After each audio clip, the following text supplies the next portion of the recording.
ISC West and the ISC events, Ed Nichols.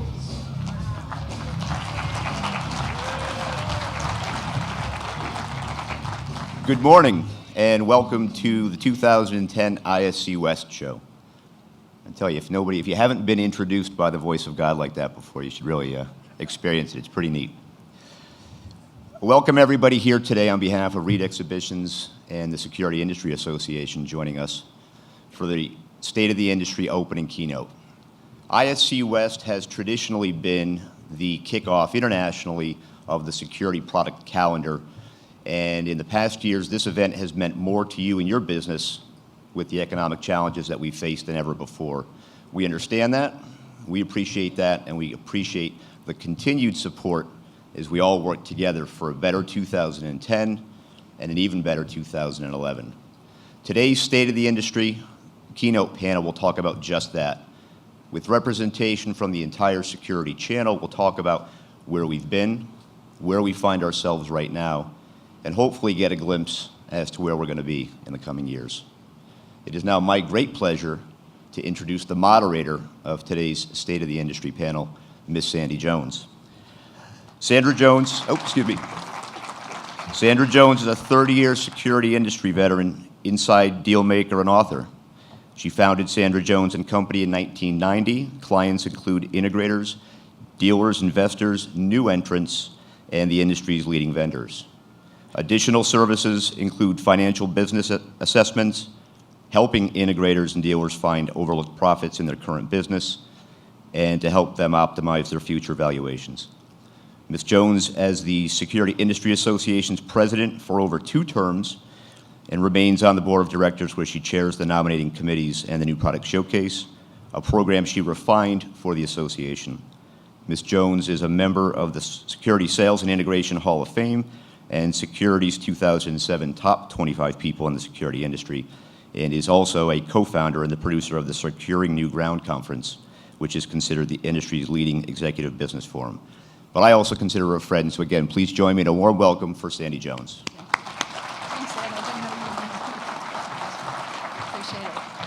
Thank you, Ed. I appreciate all that. We are very excited to be here this morning, and if you could see the lights in here, you would know why I'm squinting and why Ed was also. We're thrilled to introduce you to the 4 panelists who are participating in the State of the Industry session. Each one represents a different sector in the marketplace.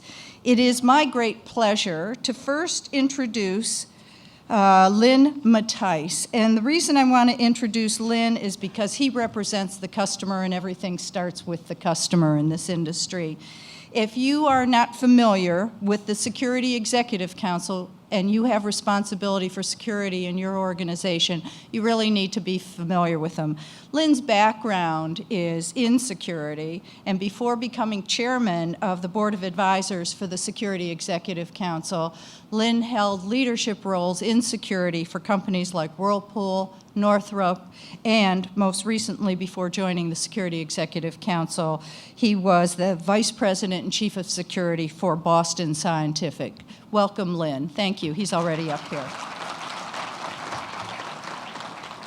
I have the pleasure also of introducing Ed Boniface. Most of you already know Ed. He is Vice President of Sales and Marketing for Alarm Detection, a family-owned business. He really represents 3 different sectors. He represents a family-owned business. He represents the central station and dealer organizations that are in this.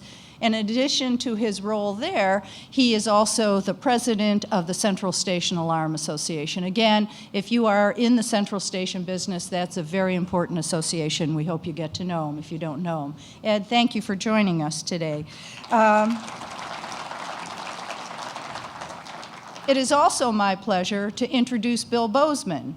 Bill is the CEO of PSA Security Networks. They are the largest electronic co-op in the world. They represent 200 systems integrators responsible for over $2 billion worth of business every year. And like Lynn and like Ed, prior to his current role as the head of PSA, he ran a successful alarm integration business, Delta Audio Visual, in New Orleans, also home of the Saints and winner of this year's whatever, some fancy game, right? So there you have a few fans there. And to round out this session, we need somebody to represent the suppliers in this industry, the manufacturers, the distributors, the consultants like myself. So we are privileged to have Richard Chase, who we affectionately call Chase. I'm not being rude to him. And he is the CEO and Executive Director of the Security Industry Association. If you are an exhibitor at this show and not a member of the Security Industry Association, you've left money on the table. You should become familiar with them. In short, Chase really helps us do the business of the membership. If you're not familiar with some of the things that SIA does right now, we're in charge of education, research, standards, government, and industry relations all over the world. And we think Chase is a good representative because he really has a great vision and an overarching opinion and a view of how the security industry is, not just in the U.S., but globally. So it is my pleasure to get started. Before we start with the questions in this session, what I'd like to do is to ask each of our panelists, and I'm going to start with Lynn, because again, we want to start with the customer, to really help us lay the foundation for the state of the industry today.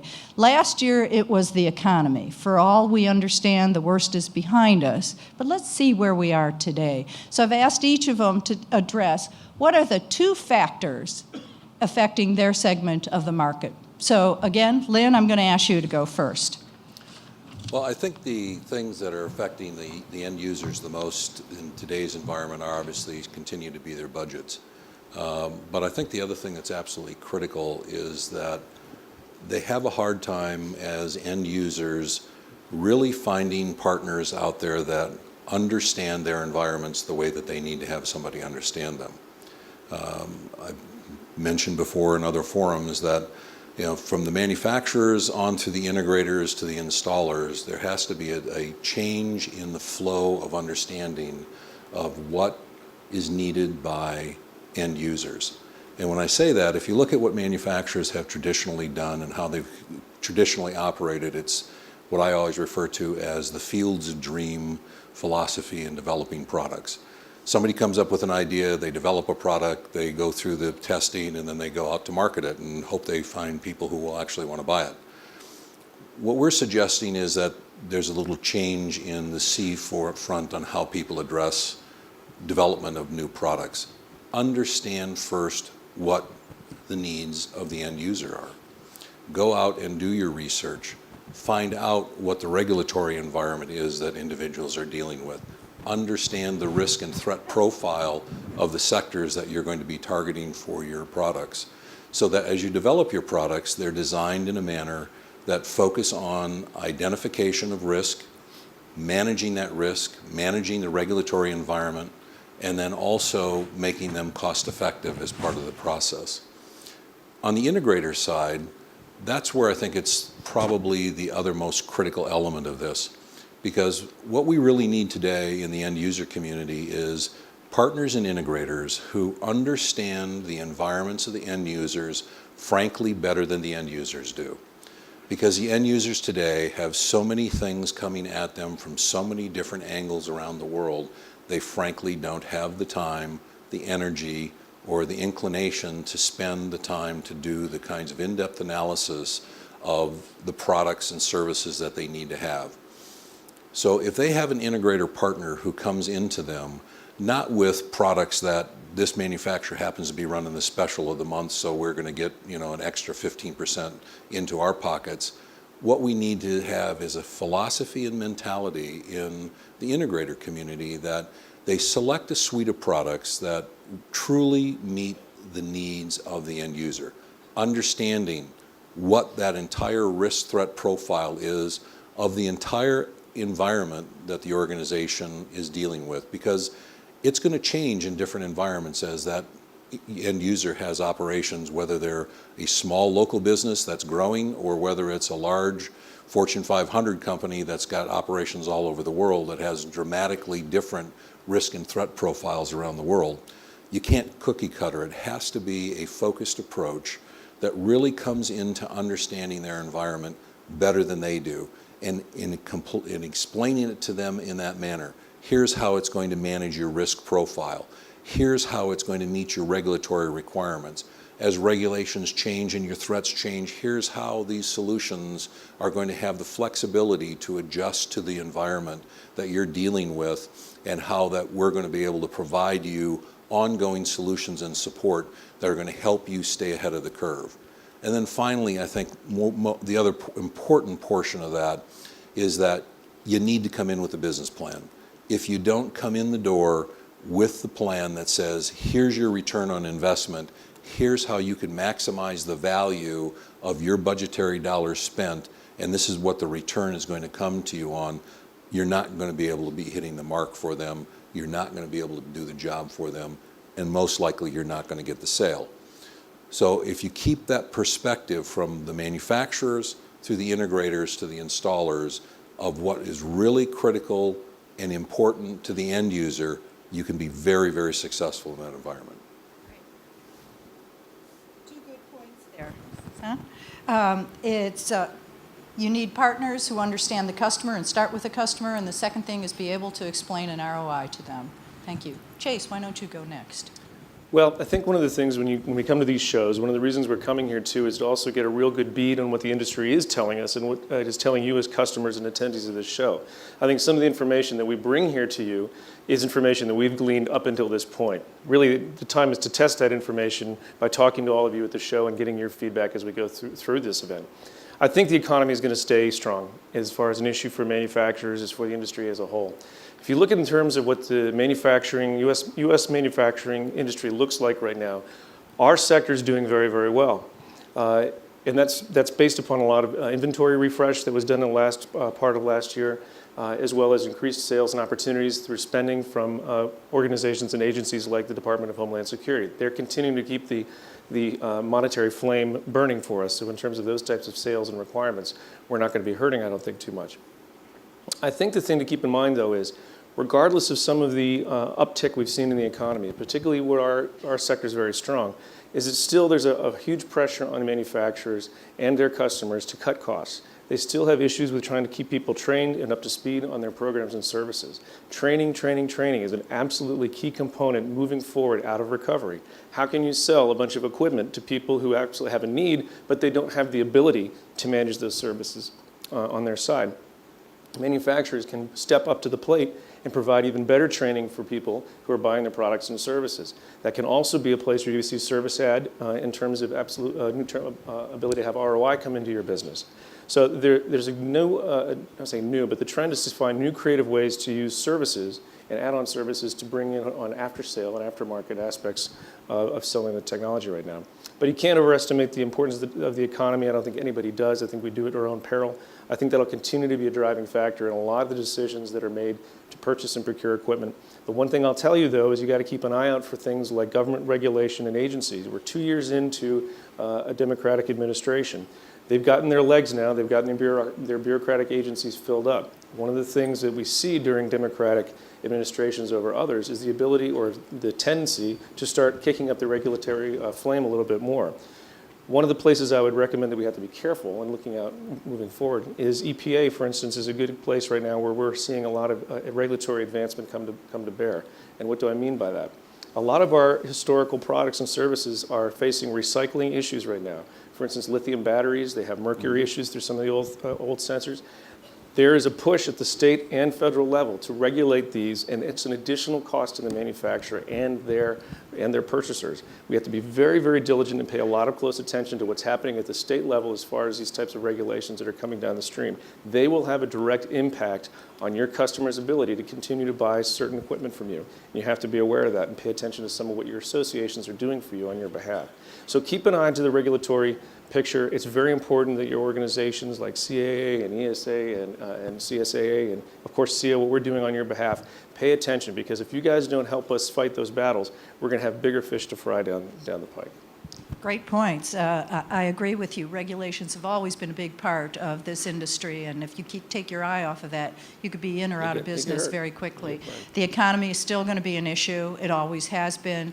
It's still on the soft side, but it is coming back from what you're saying. And the pressure remains to provide not just ROI for your customers, but ROI in your own organizations. Otherwise, you can't get there from here. That's right. And training is one of those areas. And hopefully, if you're not attending some of the training sessions at ISC, you ought to be signing up for them. Great comments. Bill, why don't you go ahead and tell us about the integrator area? Well, I'll drive it down to the dealer and integrator level, and I would think the largest challenge, without a doubt, is margin squeeze.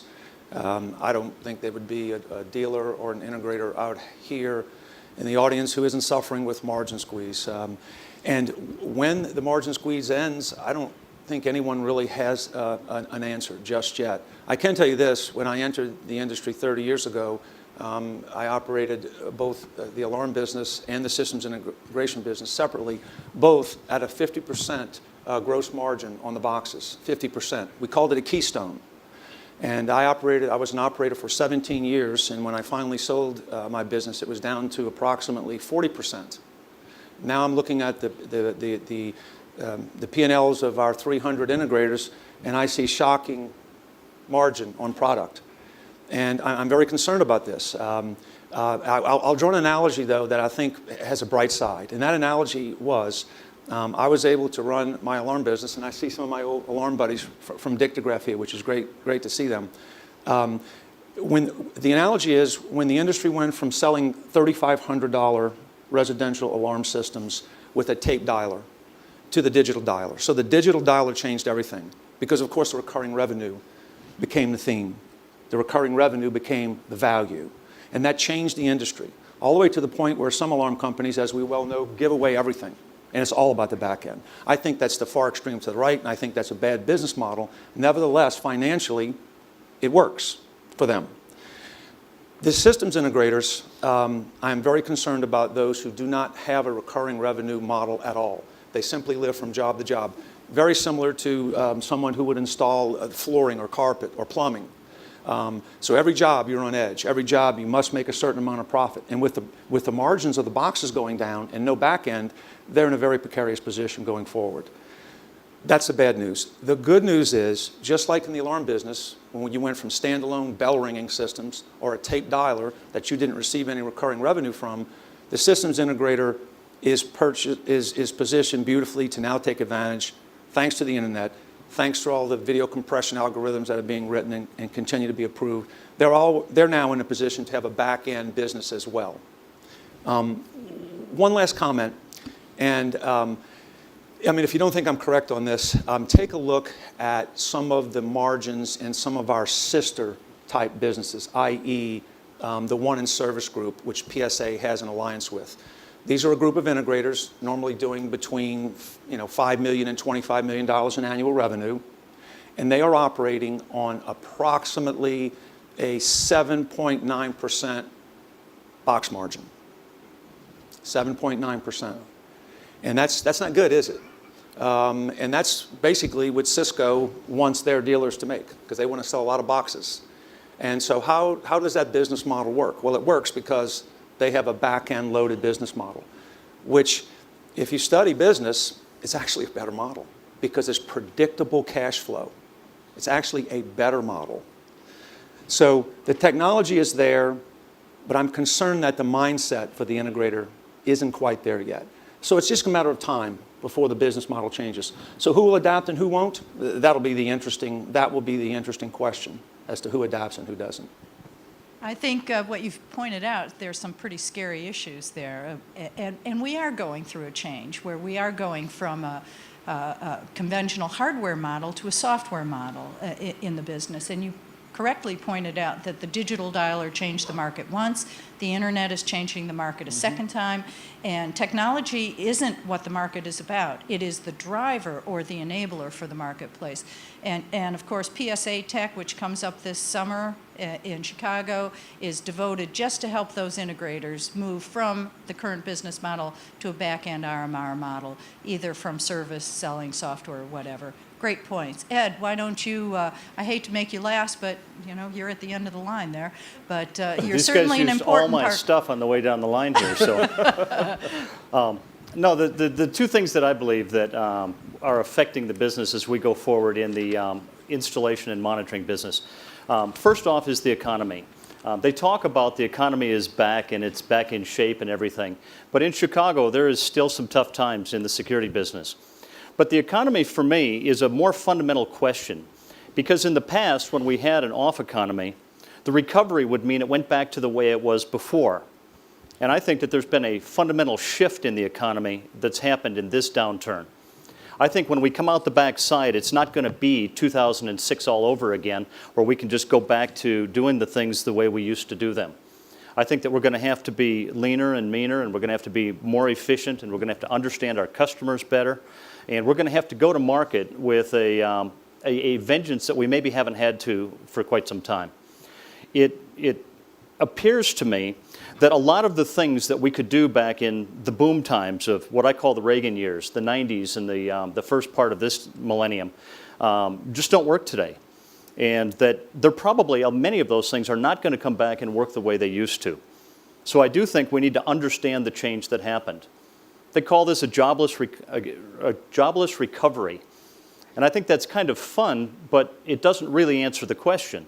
If it's a jobless recovery and people don't have expendable money to go out into the retail's fundamentally changed. In Chicago, residential construction has all but stopped. I've got an example in mind of the city of Sugar Grove, Illinois, that was building a couple thousand homes a year. And it was a small town becoming a very large town. And they were actually at their city council in 2006 considering an ordinance to limit how many building permits each builder could take so that they could manage the flow of new home sites into their community. 2009, not a single new home permit was pulled in Sugar Grove, Illinois. Now, fundamentally, what that does is it takes a lot of people that, my company, being a non-union company, didn't really service the new construction market all that strongly. But there were people out there whose companies were geared to handle that. And when the new construction market dries up and blows away, those people, instead of just going on unemployment, are going to find ways to modify their company to come after sectors that are still buying. Some of those sectors are things we compete in which case, we've got margin squeeze, we've got more competition, and we've got the customers asking for more from us than we did before. The second quick issue that I'd like to cover is technology. And this is kind of a pace of change issue. When we got in the business, we were still using, and by the way, my company's been around for 41 years now. And we started out with direct wire and McCullough, technologies that existed for 100 years. And then digital dialers came about around the time when our company was going. And so for the last 40 years, digital dialers have been the mainstay, lasted half as long. I think that communication technologies we're using today are going to become obsolete so much faster. We can all remember the AMPS radio issue, where the analog radio network had a date certain where it was going to be shut down and stopped working, and everybody had to scramble to get over to the GSM network or some other way to communicate. But now there's already concern that GSM isn't going to last forever, and it's hard to pin down the cable or the cellular companies as to when those dates are going to come. So the pace of change, where we have to be so much more proactive, we have to get out to the marketplace and figure out what's not just happening now, but what's going to happen a few years from now, so that by the time it comes, we can be ahead of the game, is very important. And then you talk about these virtual services that are coming about.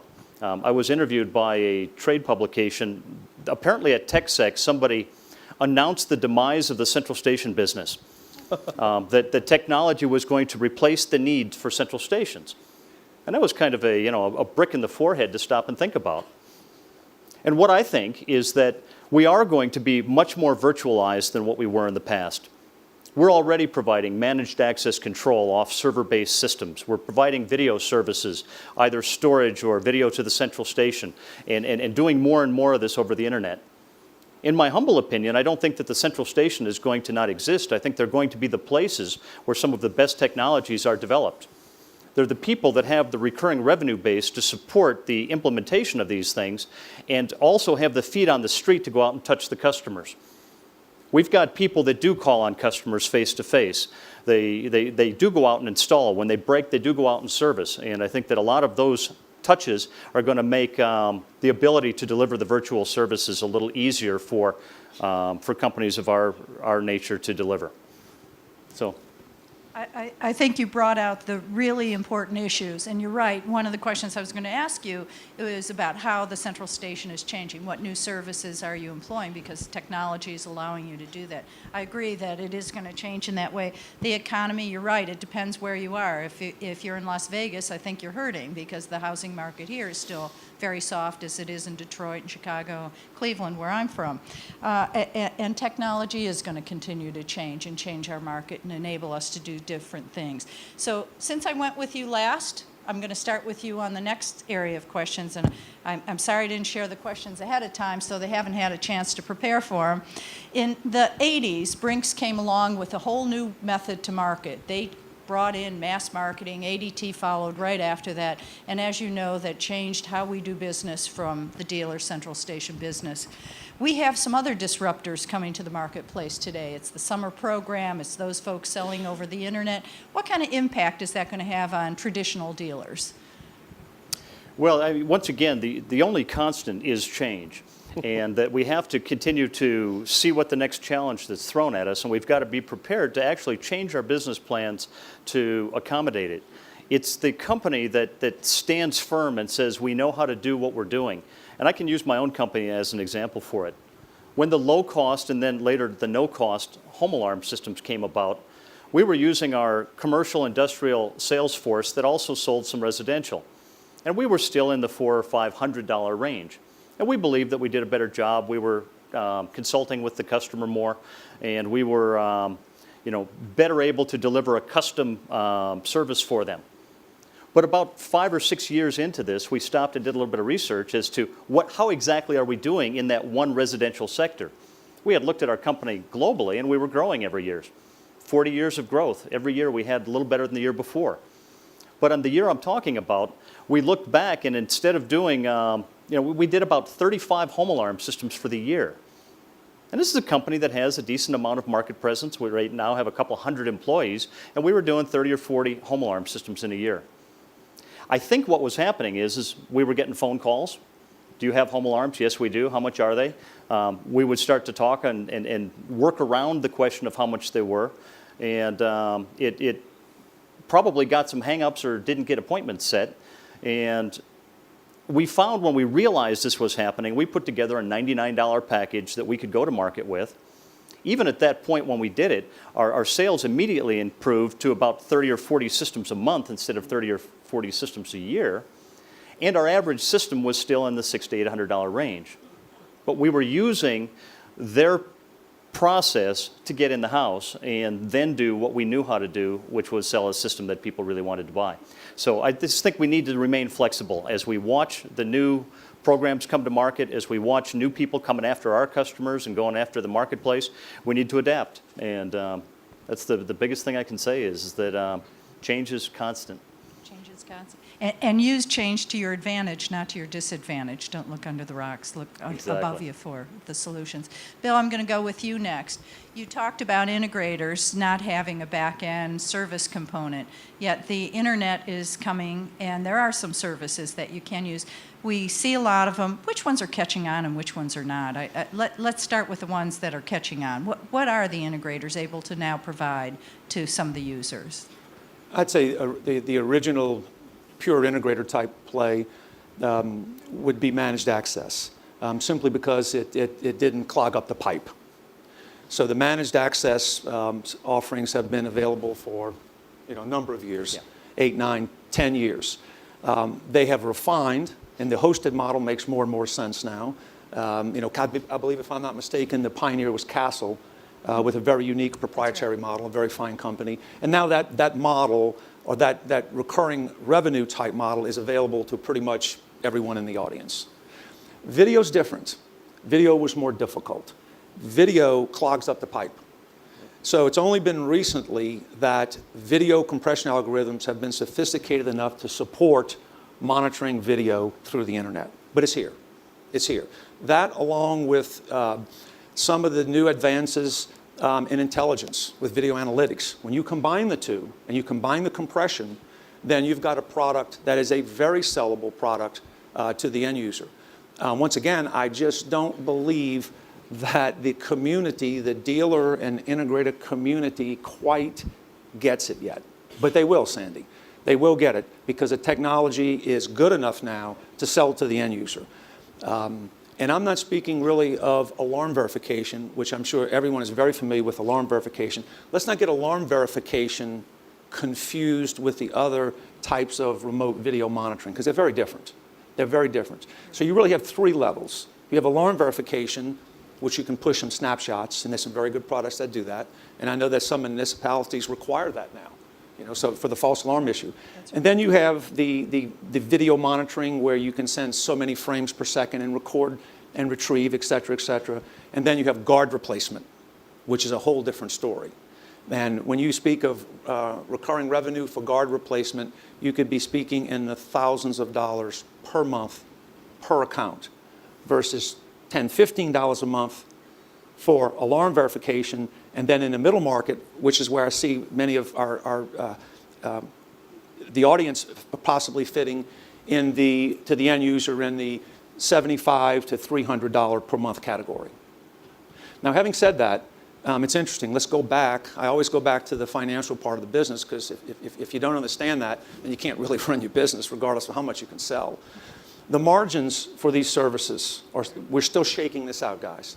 The margins are not going to be, it appears, as high as monitoring a burglar alarm. It just isn't going to, it doesn't look like the math is going to work out quite that good. And we all know that the margins on monitoring a burglar alarm are extremely high. However, if you do the math, and for instance, we discussed this at your event, Securing New Ground, which, by the way, I'll give you a plug. That's a fabulous event in New York City, as well at Barnes Buchanan. We sit around these little tables and we do the math.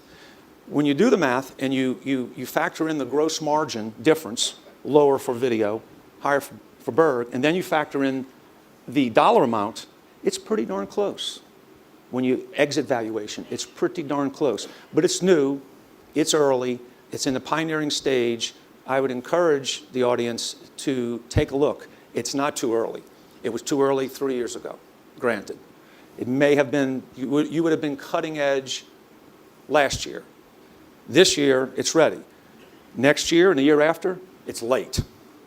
So, I mean, the Boniface family got into the burglar monitoring business before the Bozeman family did, because I guess they were smarter. But to this day, I thank the Dictograph organization for convincing a CCTV guy to get into what I consider to be a low technology business, the burglar alarm business, right?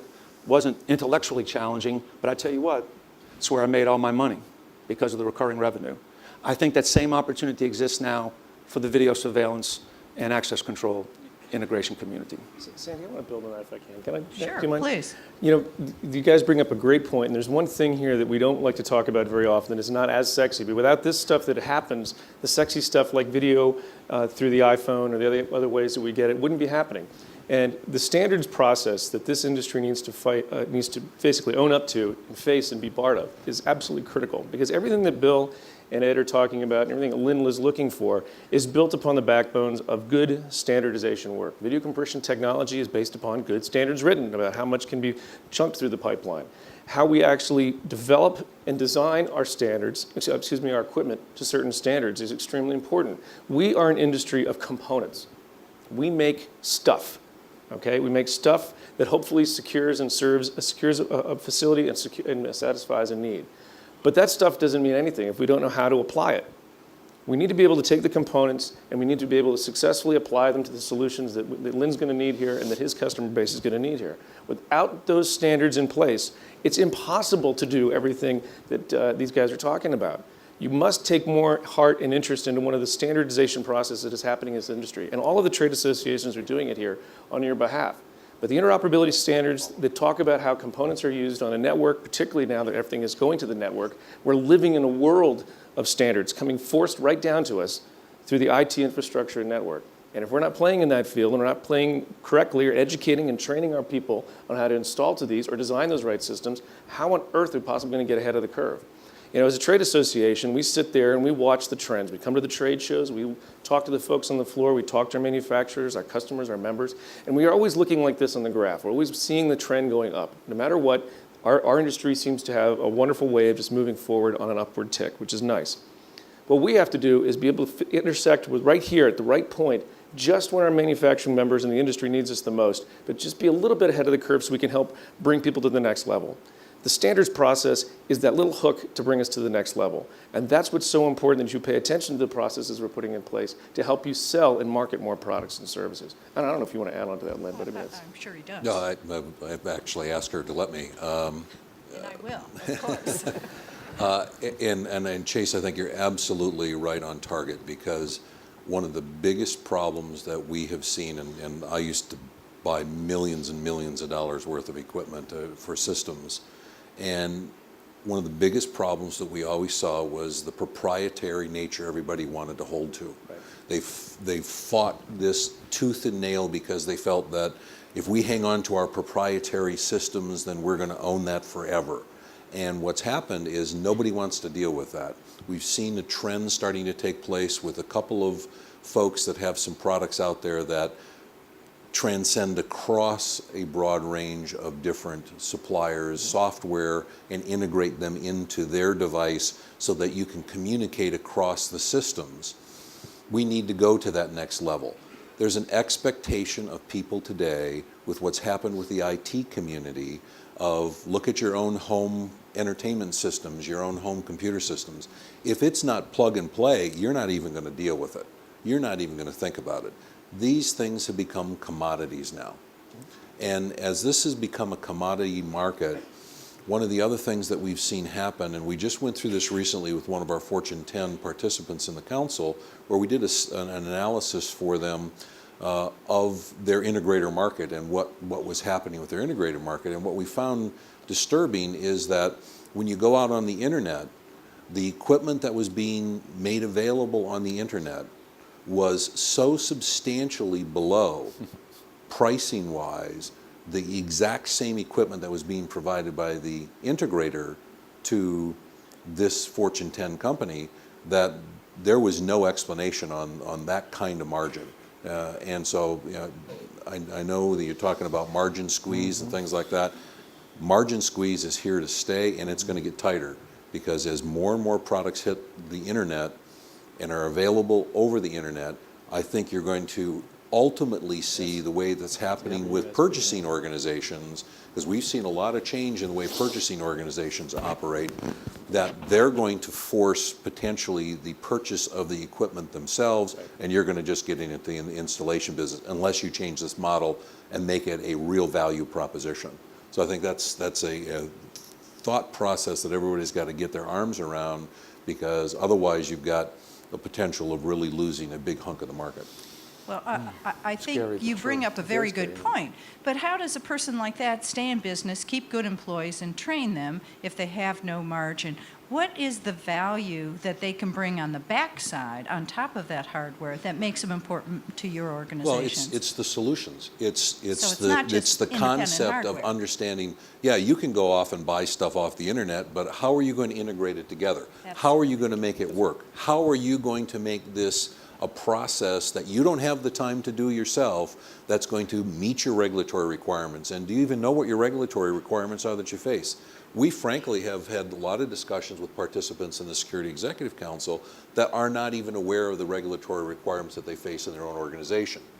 And so we've got a product that we built, a tool that we built, we call our Regulatory and Compliance Management Tool, and we built this huge library of laws, regulations, and voluntary compliance standards from around the world, and have started integrating these into the system. And it allows you to then do a printout of the laws, regulations, and voluntary compliance standards that affect your organization. And we have a number of our participants that take these in front of their executives and say, just as a baseline where we start from, here's the laws, regulations, and voluntary compliance standards we have to live to.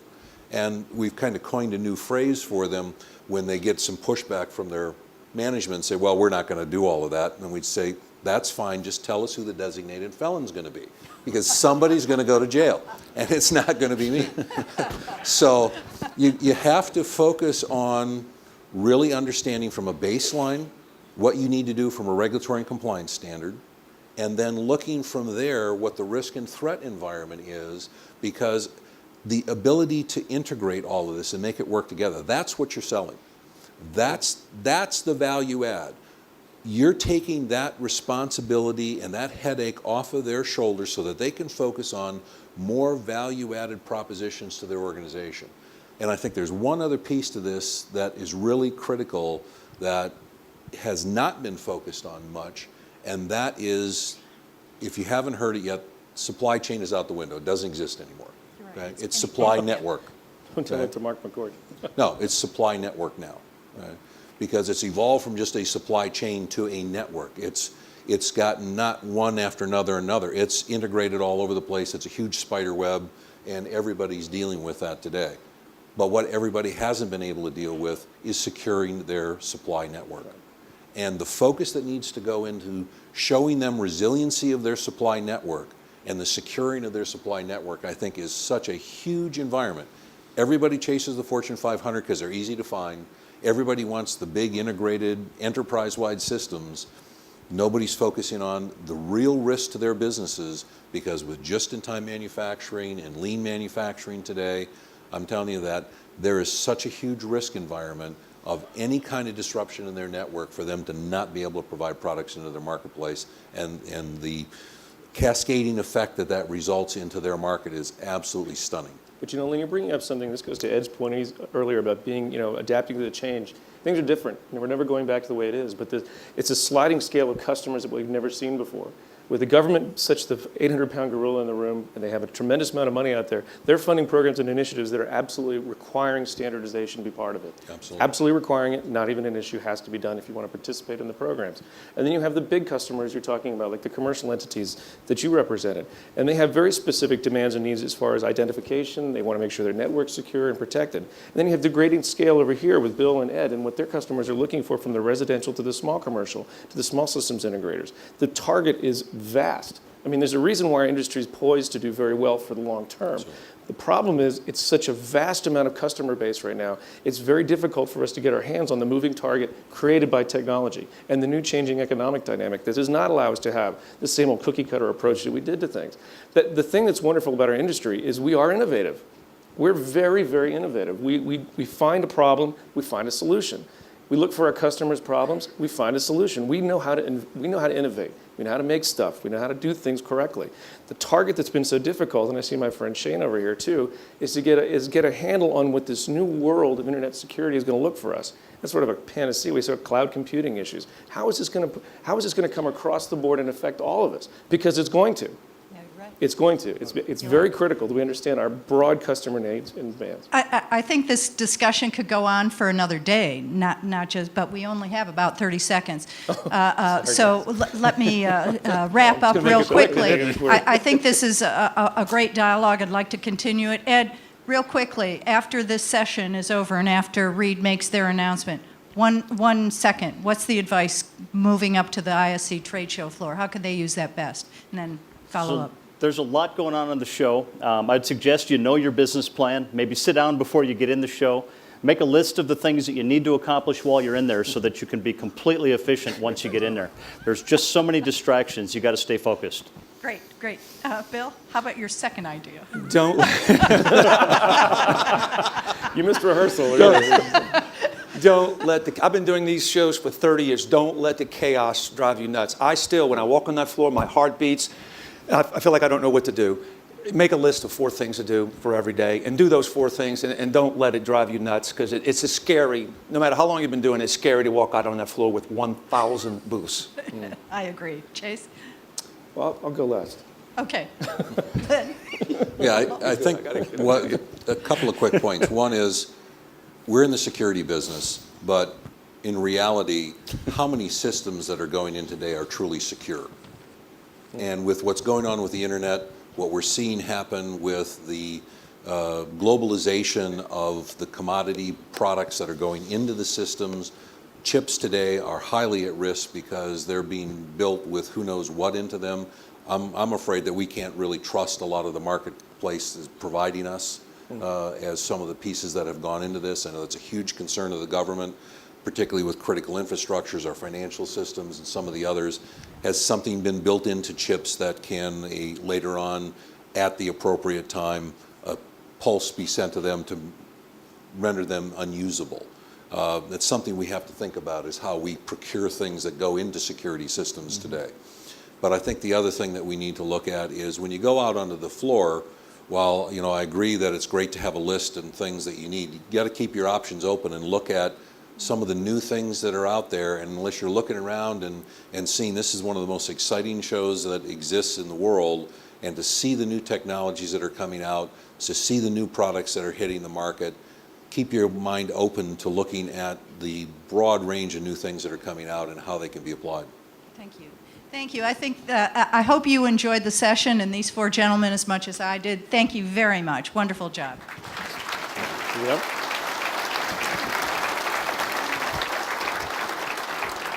Well, the one thing before we make this announcement here, I think you've heard here today that a lot of what we're talking about is in terms of trying to find ways to bring product to market, but more importantly, how do we find solutions that our customers need? And one of the things that we do at a trade show is certainly get together and talk about the issues and concerns that our members and their customers are facing. And we try to be responsive. We try to understand how we meet those needs right at that critical juncture point that we talked about earlier.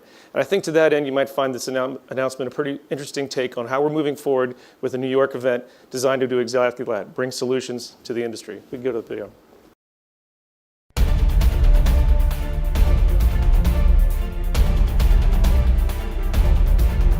It's simple.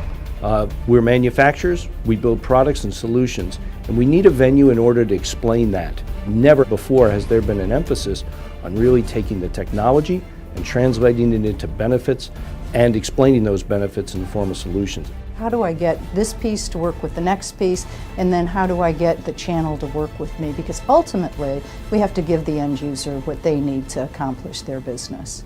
We've reached out to a base of manufacturers, our core audience, dealers, installers, the integrators, as well as targeted end users, to understand what this event needs to look like and build an event from the ground up.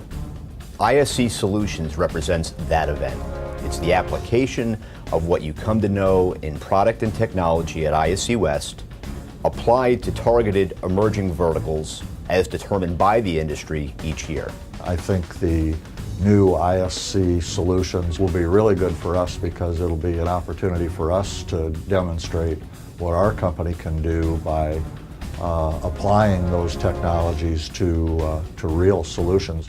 The growing vertical markets this year are healthcare, education, government, and retail.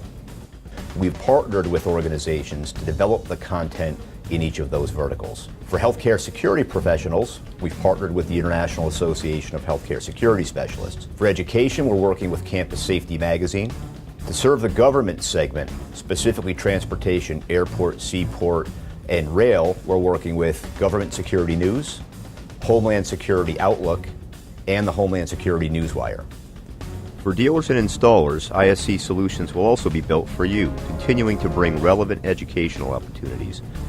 Industry entities such as PSA for systems integrators, and the New York Burglar and Fire Alarm Association, and the Connecticut Alarm and System Integrator Association will propose suggested schedules highlighting the most relevant products and content. Solutions here is the theme of this show.